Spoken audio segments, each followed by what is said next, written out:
Hola, hola, saludos a todos, muy buenas noches. La paz de Dios sea con todos los que pues, decidan acompañarnos en esta transmisión. Les saluda pues Fernando Vélez desde aquí, como de costumbre, desde mi rincón, desde mi escritorio, después de un brequecito que me tomé las pasadas 2 semanas por razones pues de celebraciones y todo este ajetreo y este movimiento de esta época de fin de año. Pues estoy separando este espacio para estar con ustedes un ratito. Si usted se digna acompañarnos en esta nuestra última transmisión del año 2025, pues se lo agradecemos de todo corazón. Acá pues vamos a estar tocando un tema que considero que es pertinente para la época, y se lo voy a indicar dentro de un momentito, no sin antes exhortarle, ¿verdad? Solicitarle y casi suplicarle a usted que está comenzando a ver esta transmisión, ya pues que se conecte a nuestras redes, a las diferentes plataformas en las cuales pues subimos contenido. Solicítenos como amigo de Facebook y le hacemos un espacito y le añadimos. Si usted desea seguirnos por TikTok, búsquenos como Fernando Vélez en TikTok. Y así pues, también pues nos sigue por allí.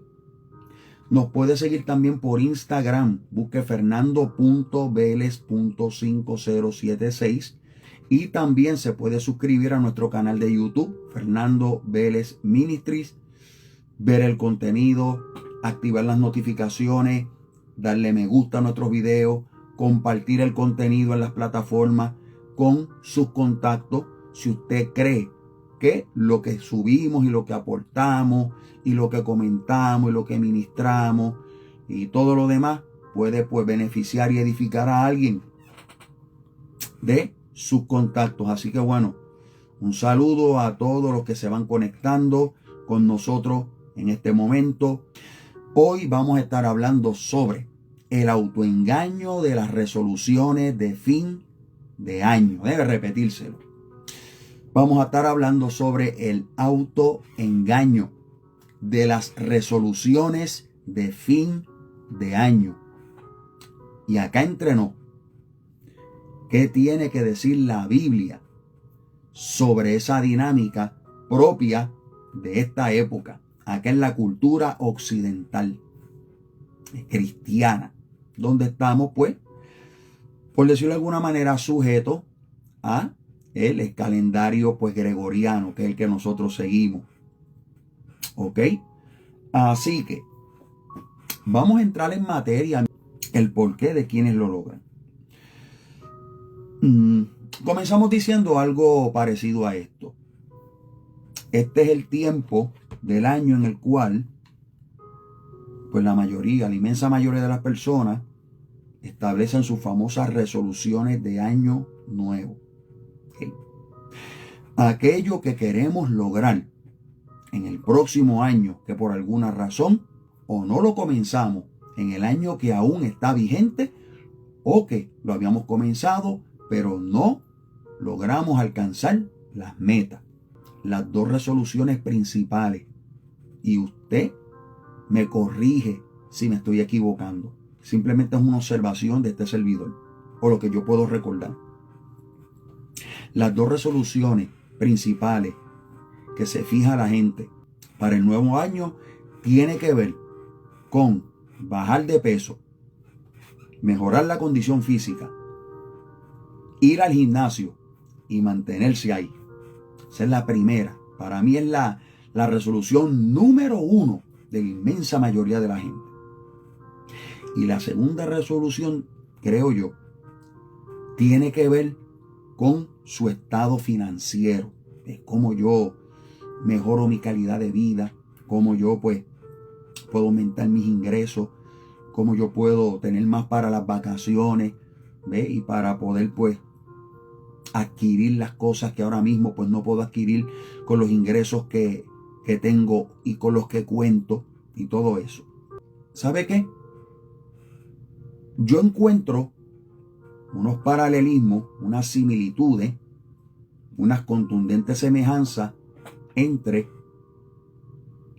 lo que sucede con las resoluciones, ¿verdad?, en nuestra vida natural, cotidiana, y lo que sucede también en la vida del espíritu, en la vida espiritual.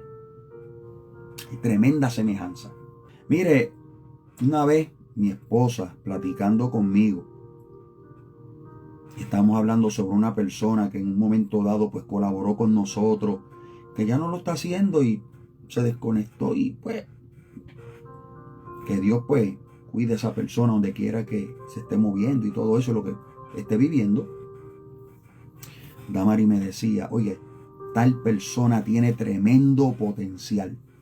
Yo tuve que responderle pues de forma directa, y tuve que hacerlo, tuve que decirle, ¿sabe qué?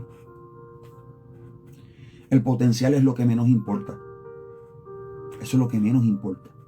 Potencial no significa nada si no hay compromiso envuelto. Eso debería anotarlo por algún sitio. Si usted tiene alguna resolución, debe entender que potencial no significa nada si usted no se compromete. Y si usted no abraza las disciplinas que exigen el cumplimiento de las metas y el alcance de las resoluciones. Porque déjeme decirle algo.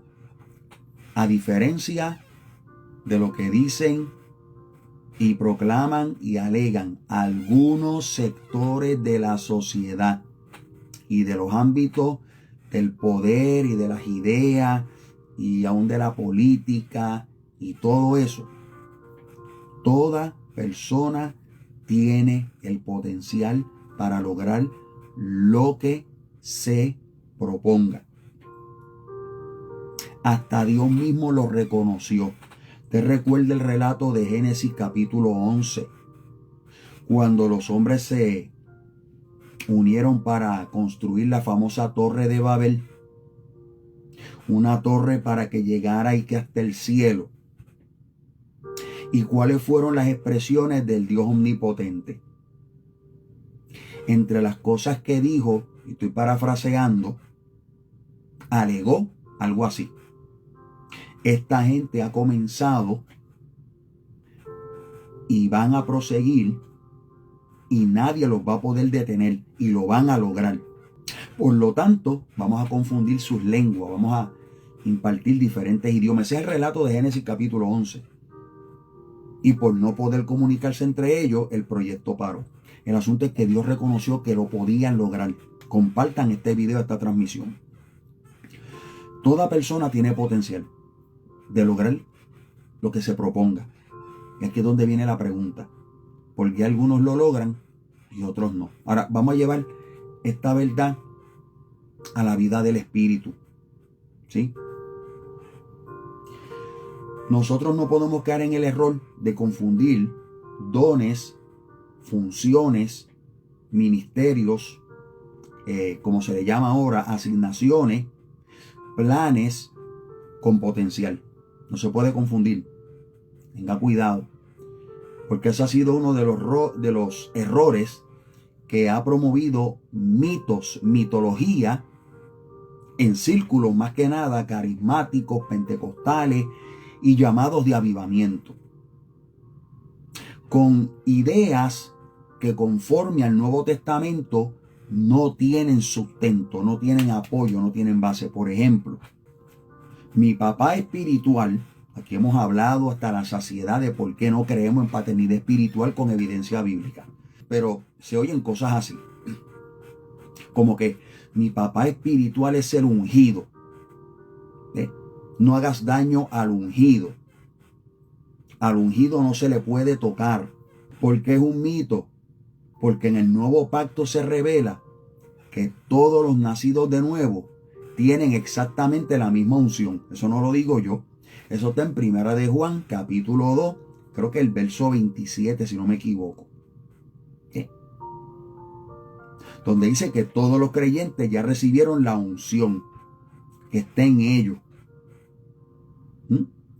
Y eso es un buen tema para desarrollarlo en otra oportunidad.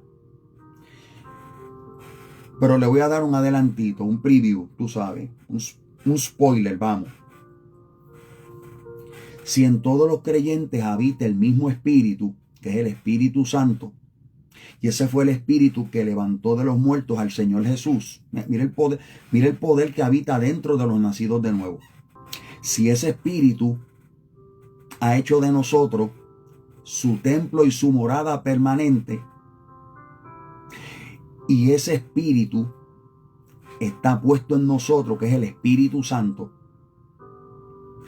para manifestar a Cristo y su vida en nosotros, eso significa que el Espíritu Santo que habita en nosotros trae toda la plenitud de la vida de Cristo en nosotros. La coloca ahí, está instalada ahí.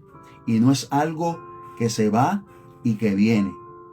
O sea, la unción en el nuevo pacto, la iglesia, no opera igual que la unción en el antiguo pacto. Eso es una confusión que, créame, ha hecho bastante, mucho daño y sigue haciendo daño.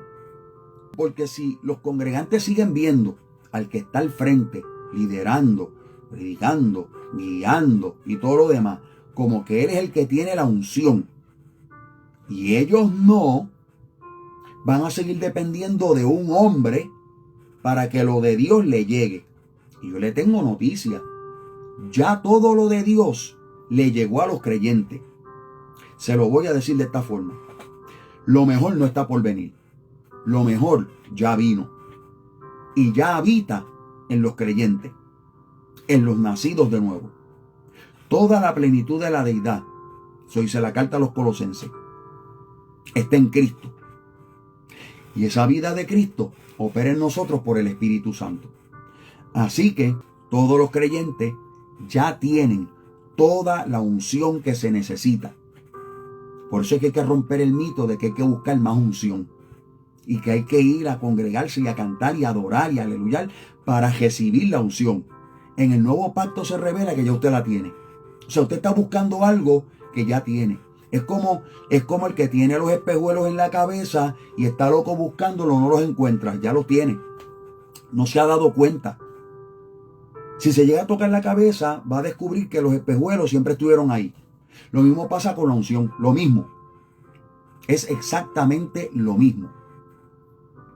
Entonces, si nosotros tenemos claro eso y empezamos a creerlo y a aceptarlo, no forcejear, no contender, no pelear, no contradecir a lo que ya está revelado en la Escritura, pues entonces a partir de ahí tengo que decirle que para que Dios pueda hacer su voluntad y cumplir el propósito eterno que se propuso en sí mismo a través de todos los creyentes, ya está en usted.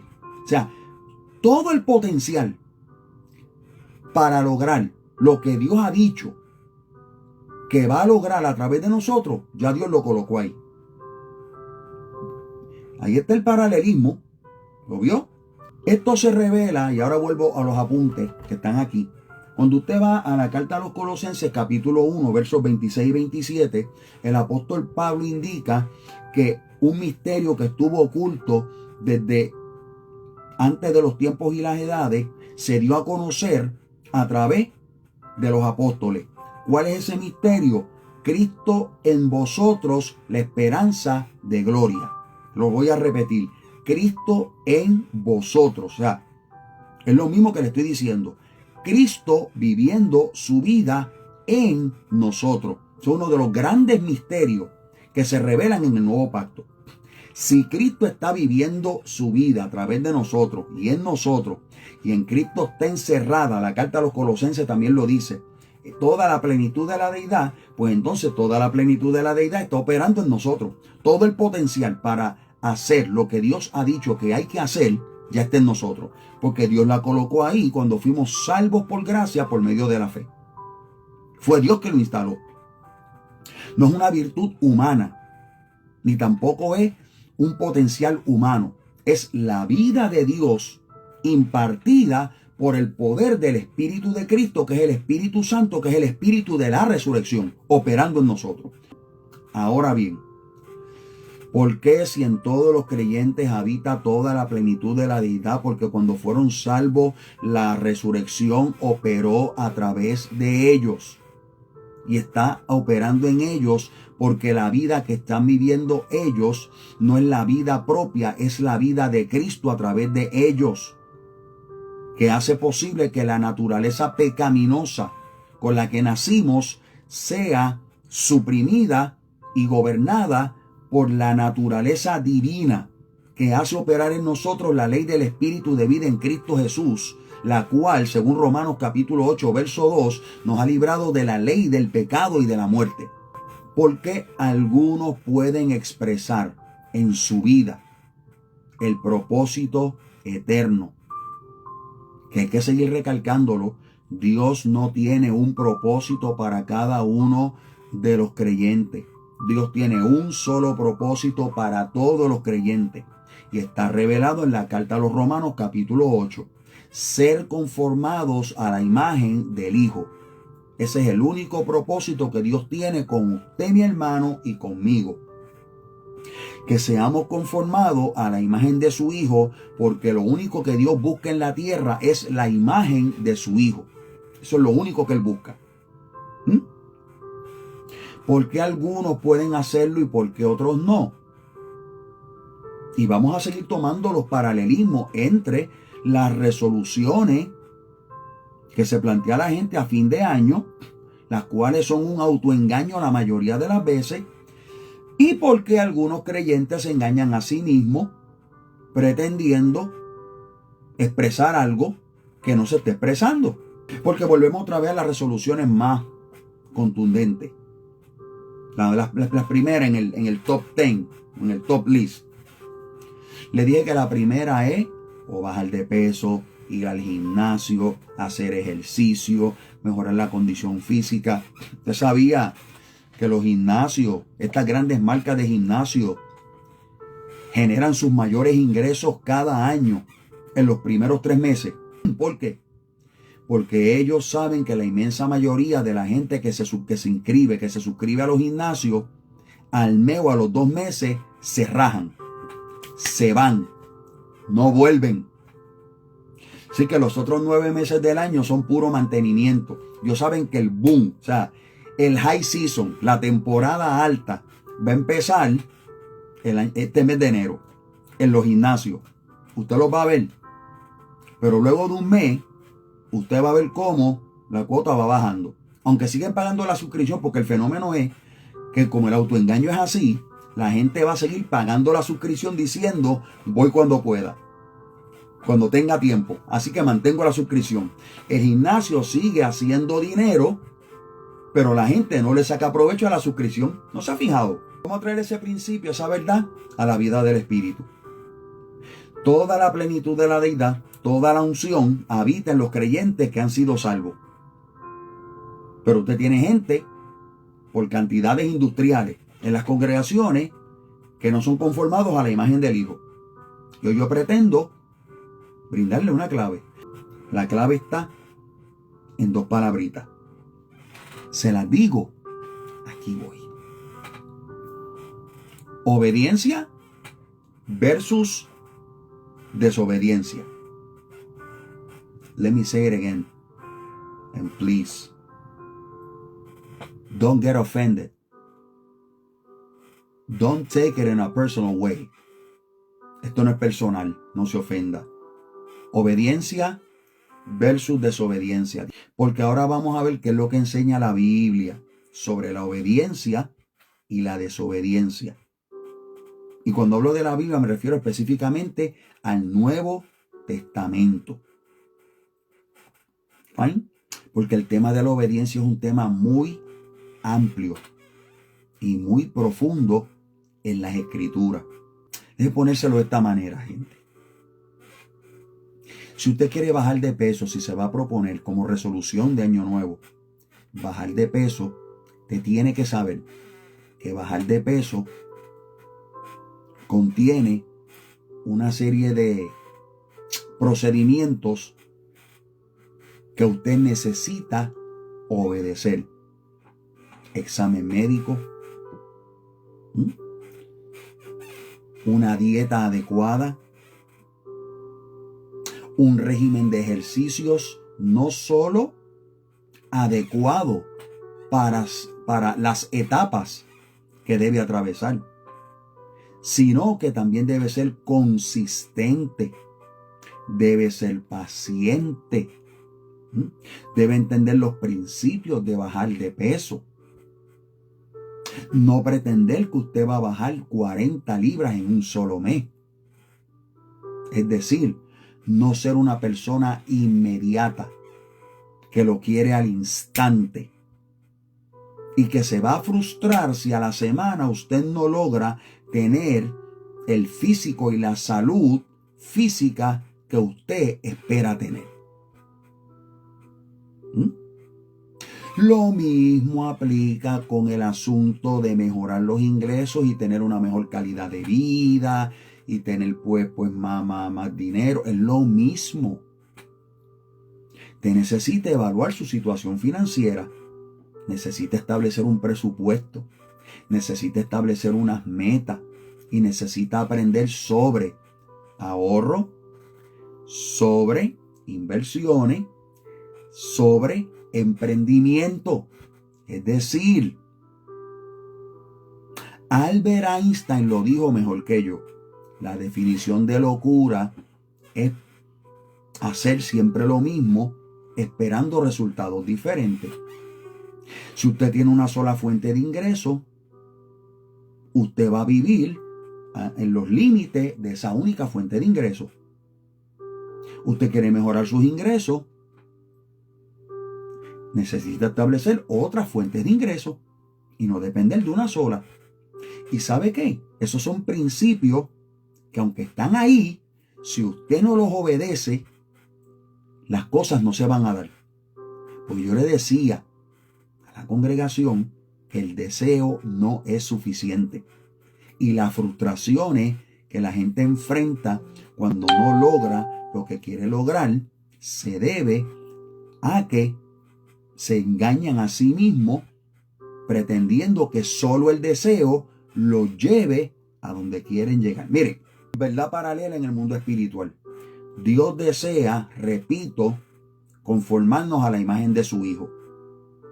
Pero la conformación de dicha imagen está sujeta a la obediencia.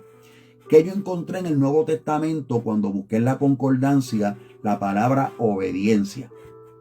Mire las cositas que yo encontré. Número 1. Vamos a lo que enseña el Nuevo Pacto sobre la desobediencia. Cuando usted va a Romanos capítulo 5, verso 19, y si usted me lo permite, se lo voy a leer. Porque como yo le decía a la congregación, usted como pastor no me va a ver a mí como se hace en los ámbitos del evangelio de la prosperidad y la paternidad espiritual, donde se dan esos embelecos tan extraños. Estar diciéndole que el 2026, mire, yo estuve en una congregación donde cada fin de año se decía lo mismo. El próximo año es tu año. Es tu año de bendición. Es tu año en que las puertas se van a abrir. Es tu año en que va a pasar esto. Todos los fines de año la misma profecía reciclada. Lo mismo, pana. Lo mismo. Y el asunto no tiene que ver con que unos tienen fe y otros no. El asunto tiene que ver con publicidad engañosa. Prometer lo que Dios no tiene por qué cumplirle a la gente cuando a nosotros se nos ocurra, por no decir cuando nos dé la gana que tiene que pasar o Dios lo tiene que hacer. Eso es publicidad engañosa. O sea, yo no voy a abrir la boca a estar diciendo para que la gente se sienta bien y excitada y motivada, porque es que los ministros del evangelio no somos llamados para motivar, somos llamados para edificar a la iglesia, porque la iglesia, Pablo le escribe a Timoteo y le dice que es la columna y el baluarte de la verdad. Entonces yo no puedo subir un púlpito a mentirle a la gente con buena intención, porque los quiero mucho, les voy a decir lo que ellos quieren oír. Al contrario, si le digo lo que ellos quieren oír, en vez de predicarle todo el consejo de Dios, me estoy llamando a mí mismo. Estoy llamando una plataforma. Estoy llamando una marca personal. Estoy llamando unas expectativas que yo quiero llenar. Pero yo no estoy llamando a esa gente, pero yo los estoy engañando. Porque yo no le puedo garantizar que le va a pasar lo mismo a todo el mundo. De hecho, es una norma de vida. A la gente no le ocurre lo mismo. Y tampoco le ocurre lo que le vaya a ocurrir a todos al mismo tiempo. Eso es sentido común. Pero donde el autoengaño gobierna, el sentido común, ¡puf!, se desvanece. Se hace sal y agua. ¿Ves? Porque si la gente lo que está buscando es sentirse bien, aún sacrificando los principios, van a chocar con la realidad de que el buen deseo no los va a llevar ni a lo que ellos quieren y no los va a llevar a que la voluntad de Dios se cumpla en la vida de ellos. Entonces, Romanos 5:19. Voy a leer la primera parte. ¿Ves? Pues estamos en el temita de la desobediencia primero. Romanos 5:19. Porque como por la desobediencia de un hombre muchos fueron constituidos pecadores. ¿Cuál es el primer principio de la desobediencia en el nuevo pacto? Que la desobediencia no solamente afecta al desobediente, siempre va a afectar a otros. Por eso, Romanos 5:19 dice que por cuanto un hombre desobedeció, muchos fueron afectados por la desobediencia y fueron constituidos pecadores. Mire, mi desobediencia a un principio de vida o a un principio del reino de Dios siempre va a afectar a otras personas. No solamente a mí, comenzando por los que están más cercanos. Te voy a dar un ejemplito sencillo. Si la ley de tránsito dice que yo debo detenerme ante una luz roja y yo decido pasarme la luz, posiblemente yo pueda afectar mi vida y la vida hasta de un desconocido y de nuestras familias y de nuestros allegados y de nuestros amigos y amistades y conocidos. Todos se afectan por una mala decisión, desobedecer una ley de tránsito. Porque si hay un choque y una colisión, dependiendo de la magnitud del accidente, es que se va a ver el efecto que va a provocar la desobediencia en toda esa red de gente que yo acabo de mencionarle. Una desobediencia. La desobediencia siempre afecta a otros. Eso no falla. Segundo principio que descubrí en el Nuevo Pacto, en el Nuevo Testamento, sobre la desobediencia. Segunda de Corintios capítulo 10, verso 6. Segundo principio es que la desobediencia siempre amerita y demanda castigo. ¿Qué dice Segunda de Corintios capítulo 10, verso 6? Dice: y estando prestos para castigar toda desobediencia cuando vuestra obediencia fuere perfecta. Es decir, la desobediencia amerita castigo por parte de aquellos que obedecen a la perfección. Un desobediente no tiene moral, ni principio, ni autoridad para castigar o disciplinar o enderezar a otro desobediente, porque su vida no respalda la alegada gestión que pretende realizar hacia otro desobediente. ¿Se entiende o no se entiende? La desobediencia merita castigo, demanda castigo. Siempre hay una consecuencia cuando se desobedecen los principios de vida y los principios del reino de Dios. Principio de vida: usted no ahorra, usted no invierte, usted no quiere emprender, su chequecito no sabe administrarlo, no establece un presupuesto, no establece prioridades financieras, se cree que tú es gastadera, darte gusto, para sentirte bien o para aparentar a otro. ¿Qué te va a pasar? Vas a ir a la bancarrota. No digas que fue el diablo, fue un asunto de mala administración por no obedecer los principios. Y esa quiebra, ese endeudamiento, esas pérdidas son el castigo que llega por no obedecer. Usted quiere bajar de peso, usted quiere mejorar su condición física, no quiere hacer dieta, no quiere hacer ejercicio, no se hace un chequeo médico, ¿qué? No tiene control a la hora de comer, la picaera, la harina, los dulces, adicto al azúcar. No diga que el diablo lo atacó cuando se enferme de alta presión, cuando se enferme de cor del corazón, de arteria bloqueada y otros padecimientos peores, autoinmunes, en los daños al cerebro, Parkinson, Alzheimer, ¿eh? El despertar de las células cancerosas que todos tenemos en el cuerpo, pero se despertaron y empezó un proceso degenerativo de cáncer, artritis, diabetes, deficiencias renales. No diga que fue el diablo, es que no hizo lo que tenía que hacer para mejorar su salud. No hizo lo que tenía que hacer para bajar de peso. Lo peor es cuando se ofenden. Si alguien les dice, mira, si sigues por ahí te vas a destruir. Y yo no quiero entristecerme viendo tu destrucción. Peor aún cuando se ofenden. Cuando se ponen terquitos y hasta se ponen chistosos con tal de no escuchar. Yo no sé usted, pero esa gente, cuando yo veo esa gestión, yo los huelo, yo los detecto rápido. ¿Y sabe qué? Yo no le digo nada más, ni una sola palabra. Eso sí, cuando vengan donde mí a llorar, me van a tener que oír. Yo los voy a consolar, pero primero se lo voy a decir.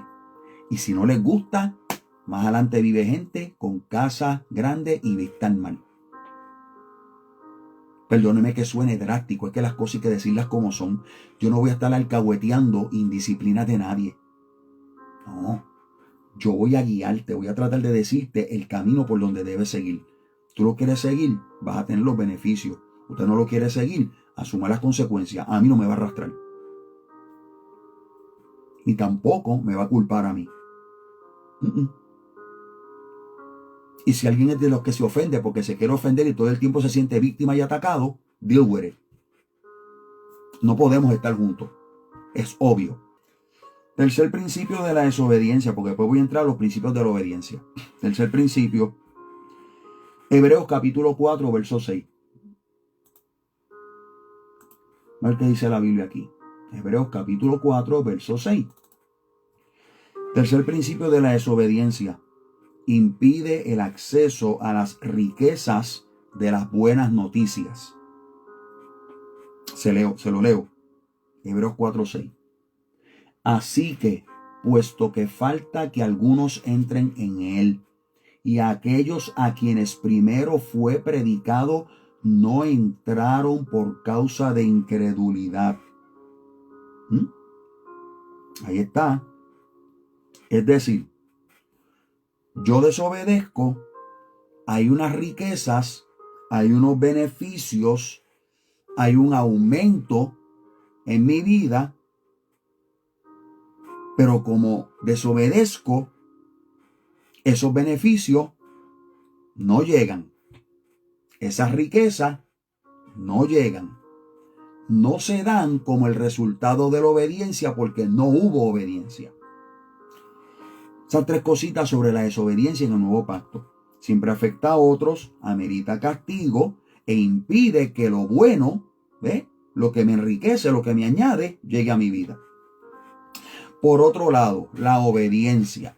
Porque si usted va a establecer resoluciones, no vive en el autoengaño típico de las resoluciones de fin de año. Obedezca. Mire lo que enseña el nuevo pacto sobre la obediencia. Perdón, volvemos a Romanos capítulo 5, verso 19. Porque el primer principio establece lo siguiente. Establece que la obediencia no solo te beneficia a ti, siempre beneficia a otros. Vuelvo a leer Romanos 5:19. Porque como por la desobediencia de un hombre muchos fueron constituidos pecadores, listen up, presta atención, así también por la obediencia de uno, muchos serán constituidos justos. Estoy hablando de Cristo. Cristo, como obedeció en todo a su Padre, hizo posible que la gracia de Dios, como Pablo le dijo a Tito, se manifestara para salvación a todos los hombres. Su obediencia no solamente le beneficia a usted, su obediencia siempre va a beneficiar a otros, no solamente a los cercanos. Su obediencia puede beneficiar a una gente que usted no conoce. Usted no sabe cuánta gente, cuando usted es obediente, cuando usted es disciplinado, cuando usted es fiel, cuando usted es íntegro, usted no sabe cuánta gente usted está influenciando.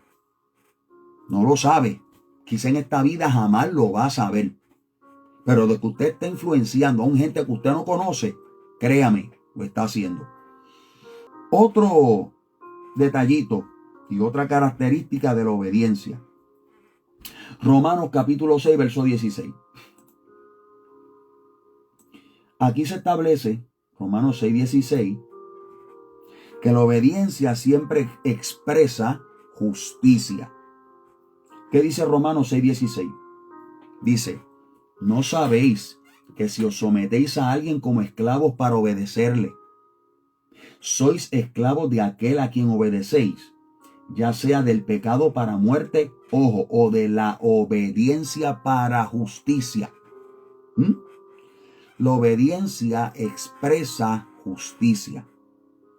En el plano natural, usted obedece los principios y lo justo es que usted obtenga los resultados.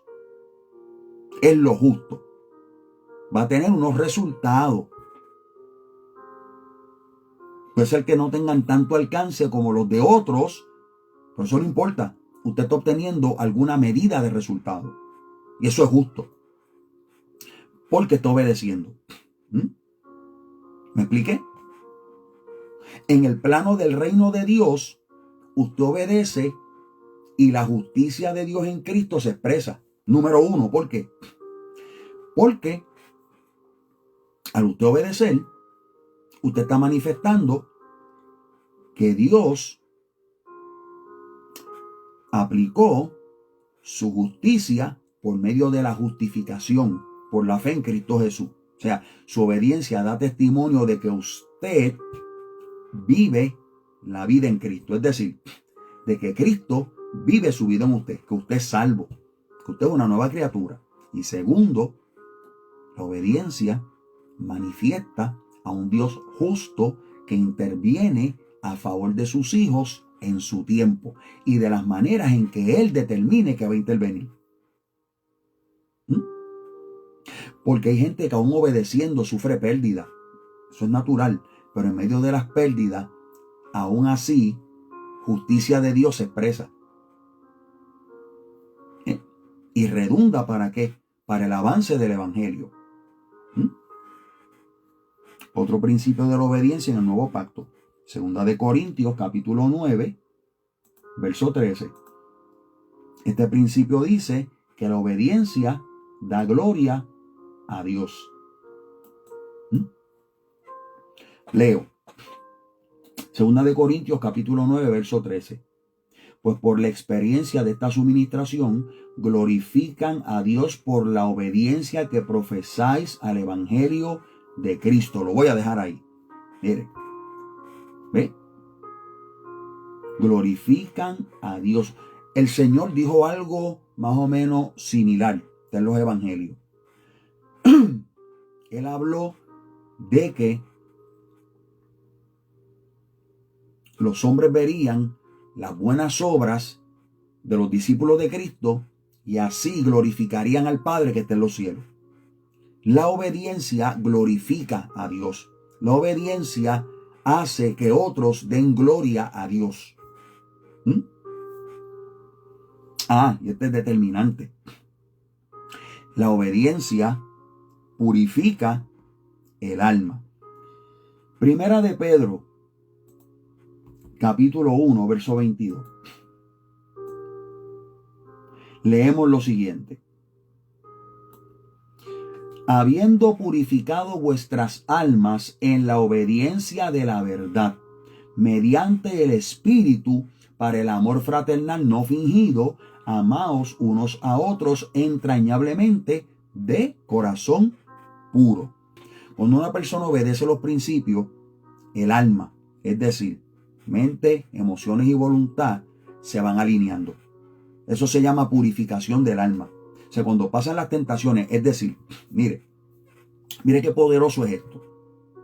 Cuando una persona obedece los principios para establecer una rutina de ejercicio, una rutina, en el caso mío, porque más que ejercicio es una rutina de entrenamiento para mis carreras, pues de 5K, míralo aquí, de 5K y de 10K. Pues hago esas cosas. Algo sucede.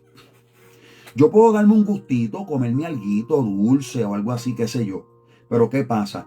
Ya mi mente, mis emociones y mi voluntad están disciplinadas para obedecer el régimen de ejercicio, sabiendo que ese régimen, esos entrenamientos, esas carreras, ese workout, hace posible que ese exceso de glucosa y de cosas, pues, ¿verdad?, sea eliminado, el cuerpo queme esas calorías de más, me explico, me mantiene alerta, me mantiene pues claro en forma, me mantiene pues listo para lo que tengo que hacer, tanto en el ministerio como en mi trabajo, como en mis quehaceres diarios.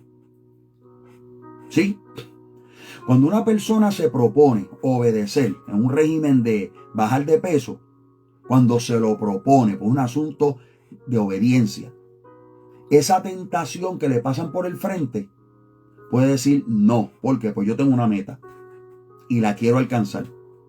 Hasta si lo presionan, si le dicen no, si es una probadita nada más, esa persona firme, ¿verdad?, con el riesgo de que quien le ofrece pues lo malentienda y se ofenda y se escandalice. Decir, mire, te agradezco, ¿verdad?, querer endulzarme la vida, pero estoy enfocado en una meta y voy detrás de ella. Y eso demanda disciplina. Eso demanda eliminar la soda, a tomar agua. Y si es agua con limón alcalina, mejor todavía. No tanto jugo por la cantidad de azúcar, de fructosa que tiene. Hacer los ajustes en cuanto a las comidas. Ese balance nutricional que hay que tener. Vamos a llevarlo a la vida del espíritu. Cuando usted obedece, por esa vida del espíritu en usted, a la ley del espíritu de vida en Cristo Jesús, que no es otra cosa que la ley dada a Israel, escrita en el corazón de aquellos que son nacidos de nuevo, usted va a ser tentado. Pero sucede que, como el apóstol Santiago escribió, que la persona es tentada cuando de su propia concupiscencia es atraído y seducido. Y cuando usted aprende a manejar eso y usted muere, por eso eso es lo que yo le predico continuamente a la iglesia. Muera para que Cristo viva su vida a través de usted. Eso es clave. Eso es determinante. Eso es el evangelio. Cuando usted muere, la tentación pasa por el frente de usted y aunque esa naturaleza pecaminosa trata de sacudirlo, inmediatamente por el Espíritu Santo usted está alerta y le huye a la tentación. Usted no permite que la concupiscencia que quiere gobernarlo lo atraiga y lo seduzca. Te huye de la tentación, huye de las pasiones juveniles, como Pablo le explicó y le escribió a Timoteo. ¿Me explico? Es lo mismo. ¿Ve? ¿Por qué? Porque la obediencia purifica el alma. Ahora, cierro. Usted tiene que entender una cosa, mi hermano y mi hermana. Usted y yo no tenemos la capacidad humana de obedecer nada de lo que tenga que ver ni con la ley de Dios, ni con lo que beneficia nuestra vida. Nosotros estamos inclinados por naturaleza continuamente hacia el mal. Eso es fundamental, eso está revelado en las Escrituras. Eso de que el hombre es bueno por naturaleza, de que es un campeón, de que puede llegar a ser un pequeño Dios, que eso es lo que predica el Evangelio de la Prosperidad. Que nosotros somos pequeños dioses y que somos buenos por naturaleza y que somos fantásticos y maravillosos, que tenemos un potencial glorioso para alcanzar grandes cosas y tenemos una fe tan grande que le podemos torcer el brazo a Dios y que Él haga lo que nosotros queremos. Eso es lo que predican esos evangelios falsos, fatulos, esos facímiles irrazonables. La Biblia enseña que el hombre está inclinado al mal por naturaleza. Por lo tanto, en lo natural siempre nos inclinamos a lo placentero, a lo que nos da la gratificación inmediata, a aquello que la Biblia llama pecado en la vida del espíritu. Esa es nuestra inclinación natural. ¿Por qué los santos, que son los hijos de Dios nacidos de nuevo, no pecan? Y no pecan significa que su cultura no es la cultura de vivir en pecado. Por una simple razón. ¿Sí? Porque Cristo, como obedeció y aprendió obediencia, al vivir en nosotros, la obediencia que se expresa en nosotros no es exactamente nuestra obediencia en nuestra capacidad, sino que es la obediencia de Cristo operando a través de nosotros. Déjame leerle Hebreos capítulo 5. Y en el capítulo 5, los versos del 8 al 10. Mire qué cosa linda. Hebreos capítulo 5, versos del 8 al 10. Presta atención. Y aunque era hijo, hablando de Jesús, por lo que padeció, aprendió obediencia. Y habiendo sido hecho perfecto, vino a ser autor de eterna salvación a todos los que le obedecen. Y fue llamado de Dios sumo sacerdote según el orden de Melquisedec. Mire la secuencia. ¿Ve? El Hijo se hizo perfecto, completo, cuando aprendió obediencia por medio del padecimiento. Es decir, ese evento en la cruz, ¿sí?, fue la culminación de una graduación que experimentó el Hijo Eterno cuando se sujetó en obediencia al Padre en ese suplicio hasta su muerte, y eso lo perfeccionó, lo hizo completo para ser el autor y consumador de nuestra fe. Es decir, el autor de eterna salvación a nosotros los que le obedecemos. Y esa obediencia es la misma vida de Cristo, obedeciéndole a Él y obedeciendo al Padre. Eso es el nuevo pacto. Esa es la vida en el Espíritu. La vida en el Espíritu no es un esfuerzo suyo personal por obedecer. No es su voluntad alineada a la voluntad de Dios. Eso es trágico. No es lo que enseña el Nuevo Testamento. Es nuestra voluntad rendida, muerta, muriendo nosotros para que la voluntad del Padre sea hecha cuando Cristo manifiesta su obediencia perfecta a través de nosotros. Y eso es lo que nos da la victoria y nos hace más que vencedores en medio de cualquier situación. Señores, yo le propongo 3 resoluciones a usted. Compártalas con alguien. Primera resolución: cuide su vida de oración. Cuide la vida de oración. Segunda resolución: establezca un plan no solo de lectura, de estudio bíblico. Tercera resolución: propóngase en su corazón vivir una vida en santidad, separado para servir a Dios, conservándose puro, no coqueteando con el pecado, no coqueteando con la tentación, no pretendiendo jugar una doble vida. Porque jugar una doble vida en esto, ¿sabe? El Señor lo dijo: aquel que habiendo puesto su mano en el arado, mira hacia atrás, no es apto para el reino de Dios. Es una trampa de oso. Esa cosa te va a morder en el talón, en el tobillo, y te va a acabar. Esas son las 3 resoluciones en la vida del Espíritu que usted debería proponerse. Las demás, obedezca los principios. Decida disciplinarse. Se van a reír de usted. Le van a decir que usted no va a llegar, que no va a durar mucho tiempo. A mí me dijeron cuando empecé a correrlo otra vez, hace muchos años atrás, que no iba a durar 2 semanas. Eso fue cuando yo tenía 39 años de edad. Ya llevo 16 años corrido, valga la redundancia, corriendo, y en estos últimos años entrenando para ir a carrera. Pues yo me propuse obedecer los principios. En la vida del Espíritu es lo mismo, porque el Evangelio es una carrera. Pablo le escribe a Timoteo, entre las últimas líneas que le escribe, algo así: he acabado la carrera, he peleado la buena batalla, he guardado la fe. Y yo sé que por lo demás a mí me espera esa corona, ese premio. Y no solo a mí, sino a los que aman su venida. Yo los dejo con esta reflexión. No se autoengañe, por el amor de Dios. Usted se propone algo. Sépase que tiene que seguir los pasos. Obedezca. Y en la vida del Espíritu, no patine en la desobediencia. Obedezca.